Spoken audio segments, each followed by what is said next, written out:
فإن مع العسر يسرا إن مع العسر يسرا আল্লাহ পাক বলেন জেনে রাখো দুঃখ এবং কষ্টের সাথে রয়েছে সুযোগ আর সুবিধা, আর অসচ্ছলতার সাথে রয়েছে উদার সচ্ছলতা। জোরে কোন সুবহানাল্লাহ। কাজে ভয় পাওয়ার কারণ নাই, হতাশ হওয়ার কারণ নাই। মন আশায় বুক বেঁধে রাখো। গুনাহ করেছো, হতাশ হয়েও না। যুবকদের গুনাহ করা স্বাভাবিক, যাই কিছু করেন না কেন ভয় পাওয়ার কারণ নাই, নিরাশ হওয়ার কোনো দরকার নাই। আল্লাহ পাক ডেকে বলেছেন, কুল ইয়া ইবাদিয়াল্লাযীনা আসরাফু আলা আনফুসিহিম লা তাকনাতু মির রাহমাতিল্লাহ। আরে আমার আল্লাহর মতো এত ভালো আর কেউ আছে? এত দরদ আর কারো আছে? আমার আল্লাহ বলেন, ও নবী আপনি শুনায় দেন, হে আল্লাহর বান্দারা, তোমরা যারা নিজেদের উপরে বাড়াবাড়ি করেছো, নিজেদের উপরে জুলুম করেছো, অত্যাচার করেছো, আমি আল্লাহর রহমত থেকে নিরাশ হয়ে যেও না। মানুষ যদি অপরাধ করে, বাপের সাথে অপরাধ করেছে, মায়ের সাথে অপরাধ করেছে, মা বাবা সন্তানের চাইতে এত বড় কল্যাণকামী তো আর কেউ নাই, কিন্তু মা বাবা কোনোদিন বলে না আয় আমার ছেলে তোরে মাফ করে দেই, এরকম বলে নাকি?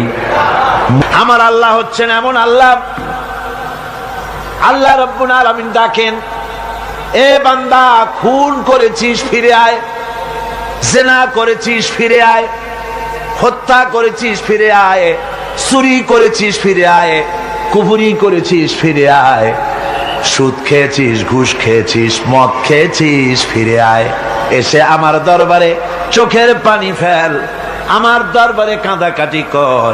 ইন্নাল্লাহা ইয়াগফিরুয যুনুবা জামিআ ইন্নাহু হুয়াল গফুরুর রহিম। আমার দরবারে চোখের পানি ফেলে কাঁদ, আমি রব্বুল আলামিন জিন্দেগীর গুনাহ মাফ করে দেব। সুবহানাল্লাহ কোন, সুবহানাল্লাহ কোন। আমার কাছে কাঁদ, চোখের পানি ফেল। আল্লাহ রাব্বুল আলামিনের কাছে বান্দার দুইটা ফোঁটা বেশি প্রিয়। একটা হলো জিহাদের ময়দানে যে রক্ত ফোঁটা দেওয়া হয়, এটা আল্লাহর কাছে প্রিয়। আর আল্লাহর ভয়তে গুনার জন্য লজ্জা করে অনুশোচনা করে বান্দা যখন চোখের পানি ছেড়ে দেয়, আল্লাহর কাছে এটা অত্যন্ত প্রিয়। নবীজি বলেছেন, বান্দা যখন গুনার ভয়তে, আল্লাহর ভয়তে, জাহান্নামের ভয়তে অনুশোচনা করে যখন চোখ দিয়া পানি ছেড়ে দেয়, ওই চোখের পানি নাকের অর্ধেক আসতে না আসতে আল্লাহ রাব্বুল আলামিন বান্দারে মাফ করে দেন। আল্লাহ বরদাস্ত করতে পারেন না যে বান্দা কান্দু। আমার ভাইরা, আল্লাহ রহমত এই পৃথিবীতে, আল্লাহর রহমতকে 100 ভাগ করা হয়েছে। আল্লাহ রহমতের কত ভাগ? এই 100 ভাগের 1 ভাগ সারা পৃথিবীতে ছড়াই দেওয়া হয়েছে। আর 99 ভাগ কার কাছে? আল্লাহর কাছে। 1টা ভাগ দুনিয়া ছড়ানো হয়েছে আদম আলাইহিস সালাম থেকে নিয়ে এই পর্যন্ত, এখান থেকে নিয়ে কিয়ামত পর্যন্ত পৃথিবীতে যত মানুষ আসবে, যত প্রাণী আসবে, তাদের মধ্যে প্রাণী জগতেও গাভী তার বাছুরকে ভালোবাসে ঠিক কিনা, হাতি তার বাচ্চাকে ভালোবাসে ঠিক কিনা, মুরগি তার বাচ্চাকে ভালোবাসে কিনা, প্রত্যেক মাই তার সন্তানকে ভালোবাসে মানুষের মতো। এই ভালোবাসা, স্নেহ, এই মমতা, এই করুণা, এই মহব্বত 1টা ভাগ দুনিয়ায় দেওয়ার পর আপনি আর আমি যতটুকুন ভাগে পেয়েছি, সেই মহব্বতে, স্ত্রীর মহব্বতে অস্থির, মায়ের মহব্বতে অস্থির, সন্তানের মহব্বতে অস্থির। এখন চিন্তা করেন, 1টা ভাগ সারা পৃথিবীতে বিতরণ করার পর যেটুক পেয়েছি, তাতে যদি এত মহব্বত হয়, তাহলে এর 99 ভাগ মহব্বত যে আল্লাহর কাছে জমা আছে, এই বান্দার জন্য তার কত মহব্বত, এই বান্দার জন্য কত করুণাতা, কত মহব্বতটা, কত দয়াটা। এজন্য আল্লাহ রাব্বুল আলামিন বলেছেন, নাব্বি ইবাদি আন্নী আনাল গফুরুর রহিম। ও আমার নবী, সুসংবাদ দিয়ে দাও, বান্দাদেরকে শোনায় দাও যে আমি আল্লাহ তাআলা ক্ষমাশীল আর দয়াবান। হুজুর কাঁদতেছিলেন। হযরত ওমর রাদিয়াল্লাহু তাআলা আনহু এসে দেখেন হুজুর একা কাঁদতেছে। হুজুর জিজ্ঞেস করছেন, হযরত ওমর জিজ্ঞেস করলেন, হুজুর আপনি কাঁদেন কেন? জিবরাইল এসে আমাকে বললেন, আল্লাহ পাক বলেছেন, হে আমার নবী, ইসলামের ভিতরে থেকে যে সমস্ত মানুষগুলো ইসলামের ভিতরে থেকে চুল আর দাড়ি পাকায় দিছে, কিয়ামতের দিন এই লোকগুলারে আমি শাস্তি দিতে আমার শরম হবে। হযরত ওমর বলেন, হুজুর উম্মতের জন্য কত বড় খোঁজ খবর এটা, আর আপনি কাঁদতেছেন। হুজুর বলেন, ওমর তুমি জানো না আমার কান্নার কারণ ভিন্ন। আমার কান্নার কারণ হলো যে আল্লাহ রাব্বুল আলামিন কিয়ামতের দিন দাড়ি চুল পাকা বান্দারে শাস্তি দিতে শরম করবেন। সেই দাড়ি চুল পাকা বান্দাগুলি আল্লাহর সাথে নাফরমানি করতে শরম করে না। আমি এই লজ্জায় কাঁদতেছি। ভাইরা, হুজুর আল্লাহ পাক বলেন, ও আমার নবী, রাতের আধারে যখন একটা বুড়া আমার দরবারে হাত উঁচু করে, একটা বুড়া মানুষ রাতের আধারে যখন আমার দরবারে হাত উঁচু করে আর যখন বলতে থাকে, রব্বুল আলামিন আমার পেছনের জীবনটা বড় খারাপ করেছি, এমন কোন কাজ জীবনে করি নাই যা তোমার কাছে কিছু দাবি করতে পারি, সব রকমের নাফরমানি করেছি, আজ আমি বুড়া হয়ে গেছি, কামাই করতে পারি না, ছেলে আমাকে চোখে দেখতে পারে না, পুত্রবধূ আমাকে ঘরে জায়গা দেয় না, আমার স্ত্রী আমাকে দেখতে পারে না, রোজগার করতে পারি না, হাঁটতে পারি না, চলতে পারি না, সবার কাছে আমি তিতা হয়ে গেছি, আমি দাঁড়াতে পারি না, কোমরে ব্যথা পাই, হাঁটুতে ব্যথা পাই, চলতে পারি না, কানে শুনতে পাই না, চোখে দেখতে পারি না, আর তোমার কাছে কিছু চাইয়া নেব এমন ভালো কাজও করি নাই। এইভাবে যখন বান্দা কাঁদতে থাকে আমার দরবারে, ও আমার হাবিব আমার রহমতের দরিয়ায় জোশ মেরে যায়, আমার শরম হয় এই বুড়াটারে কেমনে খালি হাতে ফিরাইয়া দেই। সুবহানাল্লাহ, সুবহানাল্লাহ। আমার আল্লাহর এত দয়া, আমার আল্লাহর এত মায়া, এত মহব্বত। আমার আল্লাহ রাব্বুল আলামিন বলেন, وَإِذَا سَأَلَكَ عِبَادِي عَنِّي فَإِنِّي قَرِيبٌ। ও আমার হাবিব, আমার বান্দা আমার ব্যাপারে প্রশ্ন করে, আমি বান্দার একদম নিকটে। কোরআন শরীফের ভিতরে যত জায়গায় রাসূলকে বলা হয়েছে সুয়ালের কথা, আপনাকে প্রশ্ন করা হয়, আল্লাহ তার জবাব কুল এই কথা বলে জবাব দিয়েছেন। যত জায়গায় সুয়াল এসেছে, যেমন কোরআনে কারীমের মধ্যে আল্লাহ পাক বলেন, ওয়ায়াসআলুনাকা আনিল মাহিদ, মেয়েদের হায়েজ সম্পর্কে জিজ্ঞাসা করা হয়, কুল হিয়া আযা, হে নবী আপনি বলুন। এভাবে করে কুল দিয়ে জবাব দেওয়া হচ্ছে। আবার প্রশ্ন করা হচ্ছে, ওয়ায়াসআলুনাকা আনিল আনফাল, এই গনিমতের মাল সম্পর্কে হুজুর আপনাকে, হে নবী আপনাকে প্রশ্ন করা হয়। আল্লাহ কুল দিয়া জবাব দিলেন, আল্লাহ বলেন আপনি বলেন। ওয়ায়াসআলুনাকা আনিল খামরি ওয়াল মাইসির, আল্লাহ পাক বলেন নবী আপনারে প্রশ্ন করা হয়, কুল ফীহিমা ইসমুন কাবীর, আল্লাহ কুল দিয়া বললেন তুমি বলো। আবার বলা হলো, ওয়ায়াসআলুনাকা আনিল আহিল্লা কুল হিয়া মাওয়াকিতু লিন্নাস, ও নবী আপনাকে প্রশ্ন করা হয় চাঁদের ক্রমবর্ধমান এবং ক্রমহ্রাস, এই যে বাড়ে আর কমে, পূর্ণিমা হয় অমাবস্যা হয়, কেন হয় আপনি বলুন। কুল, আপনি বলেন এটা আমি অর্থ এবং সময়, বছর আর দিন গণনা করার জন্য পৃথিবীবাসীদের জন্য বিনা পয়সায় একটা ক্যালেন্ডার বানাইয়া আকাশে ঝুলাই রেখেছি। এভাবে যত জায়গায় এসেছে আপনাকে প্রশ্ন করা হয়, তত জায়গায় আল্লাহ জবাব দিয়েছেন কুল আপনি বলেন। গোটা কোরআন শরীফের ভিতরে এই একটি মাত্র জায়গা যেখানে বলা হয়েছে আপনাকে প্রশ্ন করা হয়। আল্লাহ এখানে বলতে পারতেন কুল, আপনি বলেন আল্লাহ তোমাদের নিকটবর্তী, এভাবে জবাব হয় নাই। এটা কায়দাটা হলো এই, আল্লাহ বলতেছেন ওয়াইজা সালাকা ইবাদি, ও আমার নবী প্রশ্ন তো আমার বান্দারা আমার ব্যাপারে করেছে, এবার আপনার জবাবের কোনো দরকার নাই। প্রশ্ন আমার ব্যাপারে, আমি নিজে জবাব দিয়ে দেই ফা ইন্নী কারীব।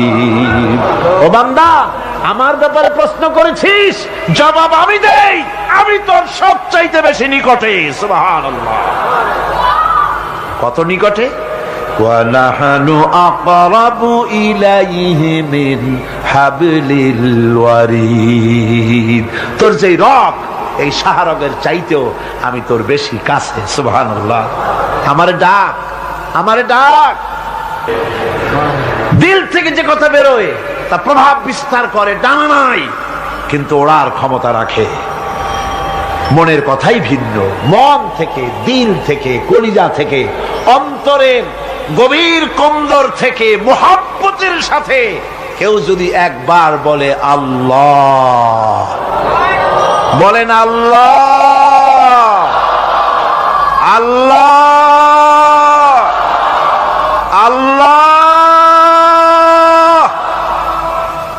আল্লাহ রাব্বুল আলামিন বলেন অন্তরের অন্তঃস্থল থেকে একটি বার যদি বান্দা বলেন আল্লাহ, আল্লাহ বলেন 70 বার সাড়া দিয়া জিজ্ঞেস করি বান্দা কি চাও, আমি তোমার কাছে আছি। সুবহানাল্লাহ। আমি তোর একদম কাছে, কি চাস বল, বল আমার কাছে। এমন দয়াবান, এমন মেহেরবান, এমন আল্লাহ আমাদের। সে আল্লাহ রাব্বুল আলামিন তিনি বলছেন وَقَالَ رَبُّكُمْ ادْعُونِي أَسْتَجِبْ لَكُمْ। তোমাদের রব বলেছেন আমারে ডাকো, আমি আল্লাহ ডাকের সাড়া দিয়া দেব। সুবহানাল্লাহ। কারে ডাকতে হবে? কারে ডাকতে হবে? এই বিশাল জনসমুদ্র একযোগে চিল্লা এখন কারে ডাকতে হবে? কোন পীর সাহেবকে নয়, আল্লাহর কসম কোন খাজা বাবাকে নয়, ডাকতে হবে কারে? চিল্লা এখন কারে? ওয়াকালা রাব্বুকুম উদউনি, তোমার রব তোমাকে বলতেছে আমারে ডাকো, আস্তাজিব লাকুম, আমারে ডাকবে আমি সাড়া দিয়ে দেব। সুবহানাল্লাহ। আল্লাহকে ডাকেন, কি চাই আপনার বলেন, কি চাই? আল্লাহর কাছে চান, আল্লাহ দিয়ে দিবেন। দেওয়ার জায়গা আল্লাহর কাছে চাইবেন, আল্লাহ দিবেন। দেওয়ার জায়গা, চাওয়ার জায়গা হলো সেজদায় পড়ে যাবেন। আমার ভাইয়েরা জায়গাটা চিনায় দিলাম। মাজারে যাওয়া লাগবে না, কবরে যাওয়া লাগবে না। 2 রাকাত নামাজ পড়ে সেজদায় পড়ে গিয়া যত বিপদ আছে, মুসিবত আছে, সেজদার মধ্যে চোখের পানি ছেড়ে দেন আর কেন্দে কেন্দে জীবনের কথা বলেন। আল্লাহ রাব্বুল আলামিন আপনার আওয়াজ শুনবেন আর দোয়া কবুল করে নিবেন। কাঁদতে হবে আল্লাহর কাছে। কার কাছে? আল্লাহর কাছে। সুম্মা ইস্তাগফিরুল্লাহ, আর এরপরে সে যদি আমি আল্লাহর কাছে ক্ষমা চাই, ইয়াজিদিল্লাহ গফুরার রহিমা, সে আমি আল্লাহকে গফুর এবং রহিম হিসাবে পাবে। সুবহানাল্লাহ। আল্লাহকে গফুর এবং রহিম হিসাবে পাওয়া যাবে। সব আল্লাহকে বলতে হবে, গুনাহ মাফ চাইতে হবে। এই জন্য হুজুর সাল্লাল্লাহু আলাইহি ওয়াসাল্লাম দৈনিক 100 বার তওবা পড়তেন। কোন হাদিসে আছে 70 বার, কোন হাদিসে আছে 100 বার তওবা পড়তেন। নামাজের পরে তো প্রত্যেক নামাজই পড়তেন হুজুর, সালাম ফিরাতেন আর সাথে সাথে বলতেন আল্লাহু আকবার, আস্তাগফিরুল্লাহ, আস্তাগফিরুল্লাহ, আস্তাগফিরুল্লাহ। মনে থাকবে আপনাদের? মনে থাকবে? সালাম ফিরাইয়া কি বলবেন? না, সালাম ফিরাবার সাথে সাথে বলবেন আল্লাহু আকবার, তারপরে পড়বেন আস্তাগফিরুল্লাহ, আস্তাগফিরুল্লাহ, আস্তাগফিরুল্লাহ। তওবা করবেন, আল্লাহর কাছে সবসময় গুনাহ মাফ চাইতে থাকবেন, বিনীত থাকবেন। আল্লাহকে পাওয়া যাবে, তাকে রহিম হিসেবে পাওয়া যাবে। সুতরাং ঈমান বিল্লাহ, আল্লাহর প্রতি ঈমান আনলে পরে 4 নম্বরের যে উপকারটা হবে সেটা হলো হতাশায় ভুগবে না, নিরাশায় ভুগবে না, আশায় বুক বেঁধে উঠবে, ঈমান মজবুত হবে, আল্লাহর কাছে মানুষ বিনয়ী হয়ে যাবে। এবার 5 নম্বরের উপকার আমি বলছিলাম, ঈমান বিল্লাহ, আল্লাহর প্রতি ঈমান আনলে পরে অসংখ্য উপকার হয়। অসংখ্য বৈশিষ্ট্য আছে। এর 6টা উপকারের কথা আমি বলবো। কয়টা? অসংখ্য উপকারের ভিতরে প্রধান 6টি উপকারের কথা বলবো। এর বললাম কয়টা? 4টে বলছি। এবার বলো পঞ্চম উপকারের কথা। আল্লাহর প্রতি আপনি পূর্ব পশ্চিমে কতবার মুখ ঘোরালেন, এটাই কিন্তু আপনার আসল সৎ কাজ নয়। আসল সৎ কাজ হলো আল্লাহর প্রতি ঈমান আনা। এই ঈমানের ব্যাপারে 3টা দিন আমরা পার করে দিলাম, এখনো কথা শেষ হয় নাই।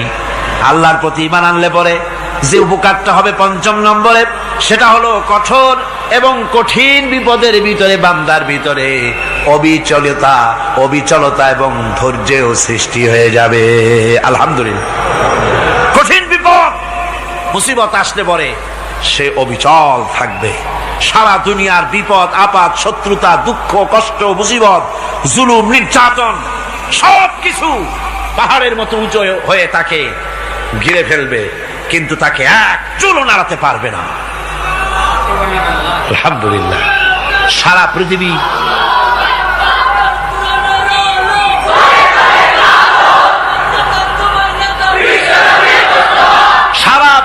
একদিকে আর সে একা একদিকে থাকবে।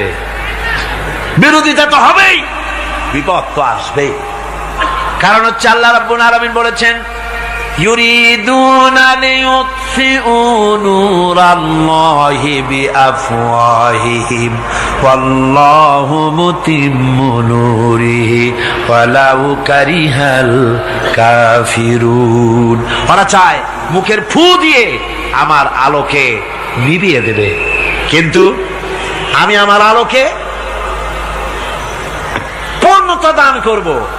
তাতে কাফের বেঈমানদের কলজায় যত জ্বালা যন্ত্রণা হোক, আমার দিন কেউ মিটাই দিতে পারবে না। সুবহানাল্লাহ। সুতরাং বিপদে অবিচলতা আসবে, সে অটল হবে, মজবুত হবে। কোরআনে কারীম বলতেছে, ওয়া কাযালিকা জাআলনা লিকুল্লি নাবিয়্যিন আদুওয়াম মিনাল মুজরিমিন। এই পৃথিবীতে এমনি করে আমি সকল নবীদের শত্রু বানিয়েছি, সব পাপিষ্ঠ অপরাধীদেরকে। নবীদের সাথে বিরোধিতা করেছে কারা? পাপিষ্ঠরা, অপরাধীরা। আজও খুঁজে দেখেন, আজও ইসলামী আন্দোলনের বিরোধিতা যারা করে সবগুলি কি? পাপিষ্ঠ। সত্য কিনা কর? ইসলামী আন্দোলনের বিরোধিতা যারা করে হিসাব করে, চোখ দিয়ে তাকায় দেখেন, খুঁজে দেখেন তাদের নামগুলি। মদখোর, জিনাকার, বদমাশ, চোর, হাইজাকার, বেনামাজি, লুটেরা, মিথ্যাবাদী, সবচাইতে সমাজের নিকৃষ্ট লোকগুলি ইসলামের বিরুদ্ধে করে।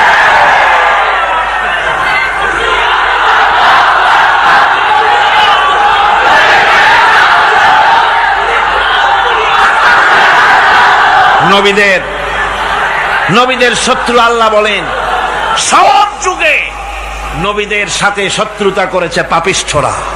আল্লাহর কথা। কার কথা? সকল যুগে নবীদের সাথে শত্রুতা করেছে পাপিষ্ঠরা, নিকৃষ্ট ধরনের অপরাধীরা। সুতরাং নবী রাসূলদের অবস্থা যখন এই, তখন দ্বীনের দাওয়াত যারাই দেবে তাদের কিসমত এরকম হবেই। এই বাধার মোকাবেলা তাদেরও করতে হবে। এই যে বাধাটা আসে, এই যে মারে, অপরাধ কি? এই যে তারা চোর বা ডাকাত যাদের মারা হয়। আল্লাহ রাব্বুল আলামিন বলেন অপরাধ হলো, ওয়ামা নাকামু মিনহুম ইল্লা আইয়ুমিনু বিল্লাহিল আজিজিল হামিদ। অপরাধ হচ্ছে ঈমানদার লোকদের উপরে নির্যাতন চালিয়েছে, অন্য কোনো কারণে নয়। কারণ একটাই, তারা আল্লাহর জমিনে আল্লাহর দ্বীন প্রতিষ্ঠা করতে চেয়েছে, আর কোনো অপরাধ না। জমিন আল্লাহর, জমিন কার? এই বিশাল জনসমুদ্র গর্জে উঠুন একযোগে, বলুন জমিন কার? আইন চলবে কার? এখানেই সংঘর্ষ বেঁধেছে আবহমান কাল ধরে। মানুষ অত্যাচারিত হয়েছে, সাহাবায়ে কেরাম অত্যাচারিত হয়েছেন। বুখারী শরীফের হাদিসে এসেছে, রাসূল করিম সাল্লাল্লাহু আলাইহি ওয়াসাল্লামের কাছে হযরতে খাব্বাব গিয়ে উপস্থিত হয়েছিলেন। হযরতে খাব্বাব বলেন, হাদিসটা এভাবে লেখা হয়েছে বুখারীতে, ওয়ান খাব্বাব বিন আল-আরিদ রাদিয়াল্লাহু তাআলা আনহু قال شكونا إلى رسول الله صلى الله عليه وسلم وهو متوسد بردة له في ظل الكعبة রাসূলুল্লাহর কাছে গেলাম, কাবা শরীফের কাছে গিয়া দেখি নবীজি একটা চাদর গায়ে দিয়ে তিনি আরাম ফরমাচ্ছিলেন কাবা শরীফের ছায়ায়। সেখানে গিয়ে বললাম, আলা তাস্তানসিরু লানা আলা তাদউ লানা ইয়া রাসূলুল্লাহ, হে আল্লাহর রাসূল, আপনি কি আমাদের জন্য আল্লাহর কাছে দোয়া চাইবেন না? আপনি কি আল্লাহর কাছে আমাদের জন্য সাহায্য চাইবেন না? আমাদের লোকগুলিকে, মুসলমানগুলিকে মারতে মারতে তো শেষ করে ফেলে দিল। তারা আমাদের সুমাইয়াকে মারলো, আমাদের খাব্বাবকে উটের সাথে পায়ের দড়ি লাগায় টানলো, আমাদের খোবায়েবকে তারা আগুনের উপরে চিৎ করে শোয়ায় রাখলো, না খায় রাখতেছে, মারতেছে, কষ্টে তো শেষ হয়ে গেলাম। হুজুর, আপনি কি আমাদের জন্য দোয়া করবেন না? হাদিস শরীফে এসেছে, নবীজি উঠে বসলেন সোজা হয়ে। নবীজি বলেন, ও আমার সাহাবী, ও খাব্বাব, শোনো, তোমাদের আগে এই পৃথিবীতে যারা দ্বীনের দাওয়াত দিতে এসেছিলেন তাদেরকে সমকালীন রাষ্ট্র শক্তি, সমাজ শক্তি তাদেরকে ধরত। ফায়ুখাজুর রাজুলো, তাদেরকে তারা ধরত। ফায়ুহফারু লাহু ফিল আরদ, আর তার জন্য জমিনের ভিতরে কবর বানাইতো। ওই কবর ফায়ুজালু ফিহা, ওই কবরের ভিতরে তাকে কোমর পর্যন্ত গেড়ে দিত। সুম্মা ইউতা বিল মানশার, এরপরে করাত আনতো। ফায়ুদাউ আলা রাসিহি, খণ্ডিত করে ফেলে দিত। মা ইয়াসুদ্দুহু যালিকা আন দীনিহি, ও আমার খাব্বাব, এত কষ্ট দেওয়ার পরেও সেই যুগের কোন মুসলমানকে, দ্বীনের দায়ীদেরকে আল্লাহর দ্বীন থেকে এক চুলো তারা সরাই দিতে পারে নাই, এক চুলো সরাতে পারে নাই। ওয়াল্লাহি, ও খাব্বাব, আমি আমার আল্লাহর নামে কসম করে বলছি, লা ইউতাম্মান্নাল্লাহু হাযাল আমরা হাত্তা ইয়াসিরার রাকিবু মিন সানা ইলা হাযরামাউত। আমি কসম করে বলি, আল্লাহ রাব্বুল আলামিনের এই সানা থেকে হাযরামাউত পর্যন্ত লোকেরা যাতায়াত করবে, সুন্দরী রমণীরা গমন করবে, সদাগরেরা যাতায়াত করবে, টাকা নিয়া পয়সা নিয়া যাতায়াত করবে। তাদের মনের মধ্যে লুটের ভয়, টাকার ভয়, চুরির ভয়, ডাকাতির ভয়, জেনার ভয়, হত্যার ভয়, ধর্ষণের ভয়, কোনো ভয় থাকবে না। লা ইয়াখাফু ইল্লাল্লাহ, আল্লাহ ছাড়া কোনো ভয় থাকবে না। এমন একটা সমাজ, এমন একটা সময় আসবে। ওয়ালাকিন্নাকুম তাস্তাজিলুন, অথচ খুব তাড়াহুড়ো তোমরা করতেছো। তাড়াহুড়ো করো না, সময় আসবে ইনশাআল্লাহ। আমার ভাইয়েরা, আমার বন্ধুগণ, কঠিন বিপদে অবিচলতা এবং ধৈর্যের দৃষ্টান্ত রেখে গেছেন আম্বিয়া আলাইহিমুস সালাম। সুবহানাল্লাহ। কঠিন বিপদে অবিচলতা, দৃঢ়তা, ধৈর্য কারে বলে, তার দৃষ্টান্ত কারা রেখেছেন? আম্বিয়া আলাইহিমুস সালাম। ওনারাই আমাদের আদর্শ, নবীরাই আদর্শ। সাহাবায়ে কেরাম রিদওয়ানুল্লাহ তাআলা আলাইহিম আজমাইন আমাদের আদর্শ। ভাইরা আমার, মুসা আলাইহিস সালামকে ফেরাউন যখন ঘিরে ফেলে দিল, কোরআনের সব কথা গল্প গুজবার ইতিহাসের জন্য লেখা হয় নাই। কোরআনের মধ্যে যা লেখা হয়েছে সব বান্দাদের উপদেশের জন্য, যাতে করে লোকেরা চিরটা কাল এর থেকে উপদেশ নিয়ে নিজেদের তৈরি করতে পারে। জোরে বলেন সুবহানাল্লাহ। মুসা আলাইহিস সালামের কথা আল্লাহ বলেন, ফেরাউন তাকে ঘিরে ফেলে দিল, পালাবার রাস্তা নাই। ফালাম্মা ترى الجمعان قال أصحاب موسى إنا لمدركون। মুসা আলাইহিস সালামের উম্মতেরা বললেন, হে মুসা, পাকড়াও হয়ে গেছি, পালাবার রাস্তা নাই। তিন দিক থেকে আমাদেরকে ঘেরাও করেছে ফেরাউনের শক্তি। সামনে কি? দরিয়া, আর তিন দিকে কি? ঘেরাও আন্দোলন। পালাবার পথ নাই, পালাবার পথ নাই। সারাশি আক্রমণ, ঘেরাও আন্দোলন। মুসা আলাইহিস সালামকে ঘেরাও করে ফেলেছে, পালাবার উপায় নাই। একদিকে দরিয়া, তিন দিকে ফেরাউনের শক্তি।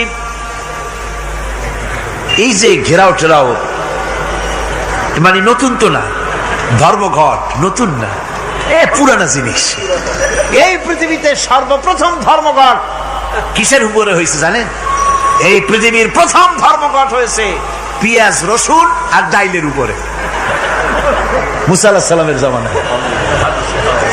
লান নাসবিরা আলা তুআমিন ওয়াহিদ, আমরা এক রকমের খাদ্য আর খাবো না, আমাদের পেঁয়াজ দেওয়া লাগবে, ডাল দেওয়া লাগবে, রসুন দেওয়া লাগবে। সর্বপ্রথম ধর্মঘট হয় মুসা আলাইহিস সালামের জামানায়, সেখান থেকে শুরু হয়েছে। কিন্তু মশাল মিছিল যে আসলো কই থেকে, এইটা আমি খুঁজে পাইনি। পরে প্রত্যেকটা জিনিসের তো ইতিহাস আছে, আমি খুঁজতে খুঁজতে পেলাম। আমি জানি না এর ইতিহাস মূলে কোথায়, কিন্তু আমি যদ্দূর খুঁজে পাইছি সেটা হলো মশাল মিছিলের আবিষ্কার হয়েছে লঙ্কায় রাবণের সময়। সুতরাং আমরা যা করব প্রত্যেকটা জিনিসের পেছনে সুন্নতে নববীর কোনো না কিছু থাকতে হবে। কথা বুঝতে পেরেছেন? তিন দিক থেকে ঘেরাও হয়ে গেছে, পালাবার কোনো রাস্তা। হযরতে মুসা আলাইহিস সালামের কাছে উম্মতেরা বললেন, পালাবার তো কোনো পথ নাই, এখন উপায়টা কি? আমাদের তো আর উপায় নাই। মুসা আলাইহিস সালাম দেখেন বিপদে পড়ে গেছেন, কিন্তু ধৈর্য হারান নাই, ভয় পান নাই। ভয় পাইছিলেন? ভয় পেয়েছেন? প্রশ্নই ওঠে না। মুসা আলাইহিস সালাম আল্লাহ পাক যাদেরকে বলেছেন উলুল আযম রাসূল, যাদের বলেছেন তার মধ্যে হযরত মুসা একজন উলুল আযম পয়গম্বর। চারটিখানি কথা না, আল্লাহ কথা বলছেন তার সাথে, কালিমুল্লাহ তিনি। সুবহানাল্লাহ।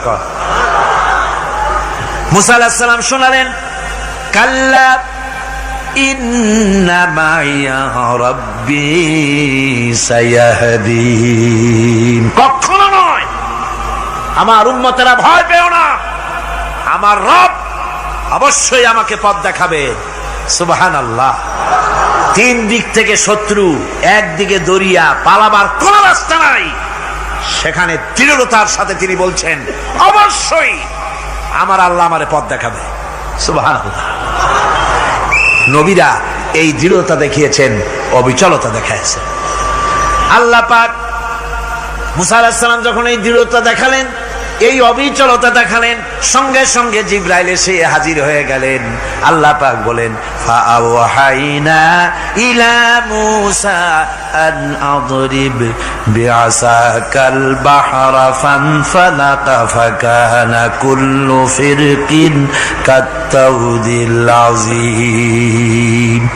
মুসা আলাইহিস সালামকে আমি ওহী নাযিল করলাম, তাকে বললাম হাতে যে লাঠি আছে এই লাঠি দিয়ে আঘাত করো দরিয়ার উপরে। দরিয়ার উপরে আঘাত করলেন, একটা রাস্তা হয় নাই, 12টা রাস্তা তৈরি হয়ে গেল।